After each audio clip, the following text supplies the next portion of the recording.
Հարգարժան նախագահ, հարգելի գործընկերներ, ես որպես բժիշկ խորհուրդ կտամ Տիկին Զարային անպայման հետազոտվել, որովհետև 21-րդ դարում շատ քիչ են չբուժվող հիվանդությունները, եւ նաեւ գիտեմ, որ ինքը չի էլ կասկածում, որ ավելի կոպիտ պատասխան կարող է հնչել, բայց մենք դրանից հեռու կմնանք այս պահին։ Այնինչ տեղի ունեցավ այս օրերին սահմանադրական փոփոխությունների շուրջ զարգացումները, հանրաքվեի արդյունքները օրինաչափ էր։ Օրինաչափ այն առումով, որ արտացոլվում էր օբյեկտիվ իրականությունը, թե հանրության տրամադրությունների,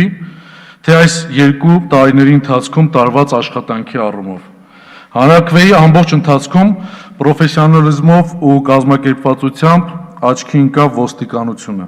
որն ապահովեց անվտանգությունը տեղամասերում, ձայների հաշվարկման ընթացքում միաժամանակ ծառայություն իրականացնելով հանրահավաքային կետերում։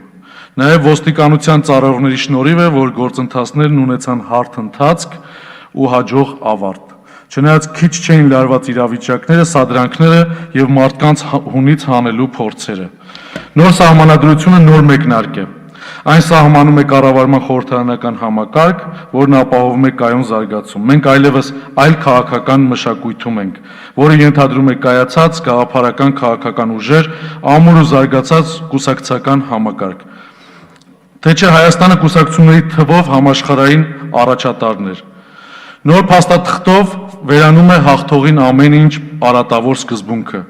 իշխանության գերկենտրոնացումը։ Այս սահմանադրությունը ապագային միտված փաստաթուղթ է, այն առաջին հերթին երիտասարդներինն է, եւ այս փոփոխությունները միտված են հենց նրանց արդյունավետ պետություն թողնելու հեռանկարին։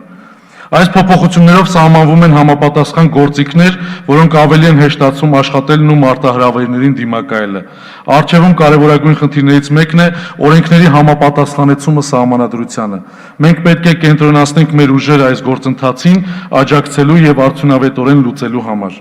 Իսկ ինչ վերաբերում է գրանցված որոշ օրինախախտումներին, ապա դրանք իրավապահների ուշադրության կենտրոնում են, եւ եթե եղել են խախտման որոշ դեպքեր, ապա դրանք կարժանանան օրենքով սահմանված գնահատականների։ Շնորհակալություն։